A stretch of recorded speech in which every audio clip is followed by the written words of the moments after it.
Are you ready, kids? Hello, it's Employee a Million, and welcome back to SpongeComs. Today's episode is Season 2, Episode 19, or Episode 39 overall, Jellyfish Hunter and the Fry Cook Games, both of which originally aired on Nickelodeon's Totally Twisted Telly on September 28th, 2001. We're getting near the very end of second season, all your favorites, and these ones aren't particularly among my very favorites of the season, but they still are really good and worth examining and looking back on for one reason or another, both in terms of how they impacted the world and another in terms of how they impacted the show. So let's get into it. Jellyfish Hunter was written by Walt Dawn, Paul Tibbett, and Marco Hare, and had 6,000 storyboard artists there. And I think that this is a very smart episode. It's not exactly the funniest episode in the world, though there are plenty of classic jokes. But I do think that it is a very intelligent way to do a SpongeBob episode and to do an allegory about animals and freedom and all that sort of stuff. As we see yet again, we've got Jellyfish as a stand-in for wild animals, as last seen in stuff like Jellyfish Jam and Nature Pants. And what's weird about this is that they say that Jellyfish Fields has 4 million jellyfish on it, which is very difficult to... It's very difficult to tell how big Jellyfish Fields is. Like, sometimes it's just the length of a paddock or two. Other times it's pretty much its own bit of land in its own right. I like to think that it's Jellyfish Fields plural, like this is one and there's maybe another one in another town or another one at the opposite end of town for preservation purposes, and this is just the brand's cumulative total. Because it would be unbelievable to suggest that SpongeBob catches 4 million jellyfish or thereabouts in this episode. And that's the thing, he catches quite a number, and that's what this is about. It's got an environmental message to it. And yeah, there were a lot of environmental stories in the 90s and early 2000s, this being one from the early 2000s. And that was when global warming was starting to become a much bigger issue in politics and society, and we got stuff like Fern Gully and Once Upon a Forest and Captain Planet. And SpongeBob, this episode is made like a decade after that stuff, mostly low effort PSAs disguised as kids media, but yeah, I think that this was a very funny and entertaining way of showing what sort of impact animals have on the environment and how they are treated. And thanks to people like Temple Grandin and all that, they're treated a lot more humanely now than they were 40 years ago, heck, even better than they were 20 years ago. But there are still problems with it. I'm not really a specialist in environmentalism. I'm no vegan, not even a vegetarian, but yeah, it does stink to see animals being treated poorly, and this is what this episode is about. That's its core theme, which is rather uncommon for SpongeBob, because, of course, the fish are animals, but they almost never treat them as such, which is very strange, but in a scene like this, they are treated like human beings, having jellyfish jelly as a sort of condiment of sorts, or I don't know. But yeah, Hey All You People is also a really good musical number, and I also especially love how at the end you hear cheering, but no one's actually cheering, so I assume that's part of Squidward's old records. It is really strange how this song comes out of nowhere, and then it changes genre midway through. It's just a weird way of showing how the patrons love this stuff and are willing to pay more for it and all that. This episode can be seen as the start of Mr. Krabs starting to get a lot greedier in terms of he'll do anything for a quick buck. And yeah, I can't deny that this is where he starts to become less reliable of a protagonist. And more across like seasons 3 and 4 and 5, you do see Plankton slowly start to become the more sympathetic of the two. Not quite in the Fry Cook games, but yeah, it is starting to become very noticeable that characters have been through a lot, and we have to start pushing that. We have to start changing them. We have to start adapting them to new scenarios, which is not a bad mindset at all when you're nearing the end of your second season and all that. But it does start to really feel like, yeah, this is probably not my favorite kind of Mr. Krabs episode, but still a really good episode in SpongeBob's case, still really good in the Jellyfish's case, makes us more empathetic towards them, despite them being wild animals a lot of the time. And of course, Mr. Krabs does make a good villain, and he is punished for it, which should be writing 101, but a lot of episodes in the middle seasons don't really do that. One cool thing about this montage here is that there's more Krabses, if I'm reading my notes right, because one of the writers revealed a storyboard recently, maybe it was Jay Linder, he's such a great guy, that revealed more interpretations of that infamous face that Mr. Krabs makes.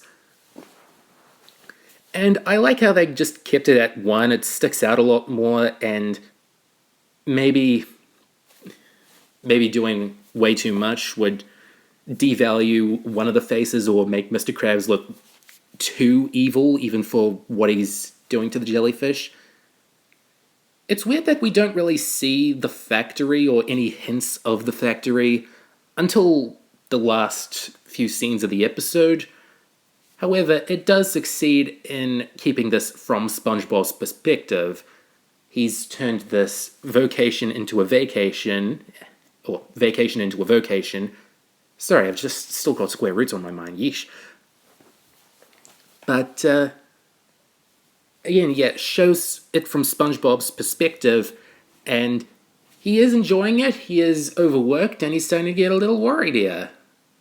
Because old No Name, sorry for the dead naming, he's now called Friend. Friend is just chasing SpongeBob and making him feel uneasy, and this is really good. Again, SpongeBob always had elements of horror once in a while, as long as it was funny, and this is really funny, doing the old horror tropes of cutting the wires and breathing on a phone. It's just so weird that they're getting a jellyfish to do that. Like, that, honestly, does make me enjoy this bit. Funny thing is that this is one of the 10 episodes to be on the Absorbing Favorites DVD, and I don't know if that meant that it was a favorite of Steven Hillenburg's and that it sold the show for him and made it feel like something special to him, but I don't mean to put words in his mouth or anything, but this does seem like an episode that was right up his alley and he was on board with the whole way through. And when you look at it that way, it just makes it a lot better as a piece of SpongeBob and him learning something about his good old friends, the jellyfish, and how they can be treated really poorly. And I just need to talk about this ending set piece with the factory. It is so grimy and so industrial, and it really sells what they're going for, that these jellyfish are being mercilessly tortured, and even though it looks kind of awesome in places, yeah, they do really love pushing the jellyfish through the ringer for this little bit. I especially like the callback to when SpongeBob was tickling one earlier, how now they're doing it way more inhumanely, or less humanely. And of course, the reveal that Mr. Krabs is behind this, also exceptionally well done, because even though he is being a bit of a bad guy here, they're still keeping it somewhat entertaining, keeping it about this weird offbeat part of him that SpongeBob is also looking out for the first time. I didn't know this before, but Give It All You Got is just a associated production music track. It wasn't really written for the show. It's not from something that they then used it in the show. And I do really like it when they pick some public domain music that has lyrics, but just fits the episode so well, fits the joke they're going for, and this is another really good example of that. It's like the sailing over the Dogger Bank as the start of Sailor Mouth. And I like how SpongeBob's speech about how jellyfish should be set free isn't too preachy, but it does get the message home that wild animals should be treated a little better than this. I think if you're just watching SpongeBob for mindless fun, this might not be one of your very favorite episodes, but for me, as a story person and one who really likes it when SpongeBob can tell a good story that they can get humor out of, it works really well. And this is not exactly one of my very favorite Season 2 episodes, but that is just not a bad thing at all. It is still an amazing episode, in my opinion. And Krabs is punished for it, rightfully so. It's weird how they don't really think of an alternative, but yeah, maybe someone on the staff is a vegetarian and didn't really want to say that we can still use jellyfish as long as we do it like this. Maybe that was probably not what they wanted to go for. And plus, this more friendly ending, so to speak, does really help sell the message of the episode that they were going for and that they delivered really well. The Fry Cook Games was written by Jay Linder, Dan Povenmire, and Meriwether Williams, and starts with some, quite frankly, of its time CGI. Not just in terms of this weird 3D render, but also of those 2D renders of the trumpets, which it all looks good. It probably all looked good on early 2000s TVs, but now when you look at it on an HD monitor, it's kind of like, wow, they did not have a lot of money to burn back then. Had to use every little penny they could to do effects like for the trumpets that they might as well have done for something else. But the 3D render of the stadium is pretty cool. I do like it a lot. And I do like that they made an episode about sportsmanship, because even though jellyfishing and jellyfish hunting is kind of a sport in this universe, it's at least an activity, there aren't really a lot of cases, except for karate, where they can do an episode about sport and exercise and athletics. And I think that's really good to put in a kids show sometimes. Just gives them something to think about when they're outside and need to get those juices pumping. And I really like their approach here. They still keep it fast food related, with Mr. Krabs and Plankton being in this thing for ages, and only now we're hearing about it and it's never brought up again, but as a nice little change of pace for their characters, it does work very well. And it also really is the start of them being on a more even playing field in terms of their empathy, or at least our empathy for them. Because Mr. Krabs really isn't treating SpongeBob as an apprentice a whole lot better than Plankton is treating Patrick. Of course, Plankton is just doing it out of spite and jealousy, but so is Mr. Krabs to a degree. And I think stories like this really went a long way in making Plankton a more likable character in the long run. Because you think about the first season, it is mostly just this evil genius, monstrous little fellow. But as Season 2 went on and they put him in more scenarios like in Christmas or taking care of SpongeBob or in the Fry Cook Games, they did humanize him a little bit, and I'm kind of thankful for that, because even though I do like evil genius Plankton, it is important to make all of your characters relatable to the best of your ability, unless you're really trying to make a villain, and yeah. But speaking of relatable characters, even though I really like this episode, I think it's funny and all, SpongeBob and Patrick and their rivalry has always been a little bit of a thing I'm a stick in the mud about. But, yeah, each time I like it a little more, because this is how children would go about athletics, and SpongeBob and Patrick can be children to an extent. I really like this version of SpongeBob that has so much pride for the Krusty Krab that it kind of tests his friendship with Patrick. And I do like a Patrick that does still want to be friends with SpongeBob, but does have his limits, and they can get into a fight sometimes. Same reason why I like the Secret Box and why I'm with Stupid is more controversial than it needed to be. I also really like the jokes between Krabs and Plankton in this episode. Not all of them are super snappy, but this little bit with the piano and the trumpet, it works really good. Sorry, not trumpet, just some kind of horn. I'm not known for my brass knowledge, just saying.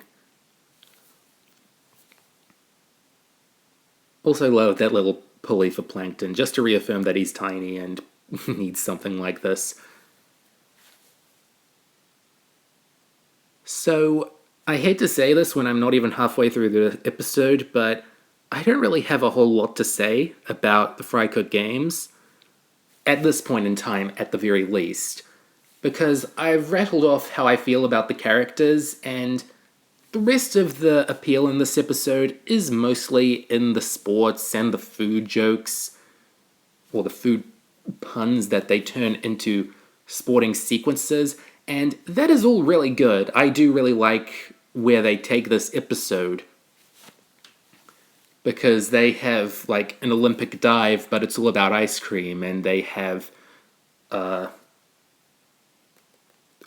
high jump, and it's all about grease, jumping over a grease trap. And again, I haven't been an athletic person in a while, sorry to say, but I do definitely get the appeal in the jokes here and why it is pretty high on some people's lists of favorite episodes. Like, even though season 2 is almost over, they are still firing on all cylinders in a lot of different areas, and that's what you really want at the end of a season 2, that the show can still be amazing. It can still be the kind of show that you want to see. And even though SpongeBob and Patrick's banter is definitely getting a bit too petty at some points,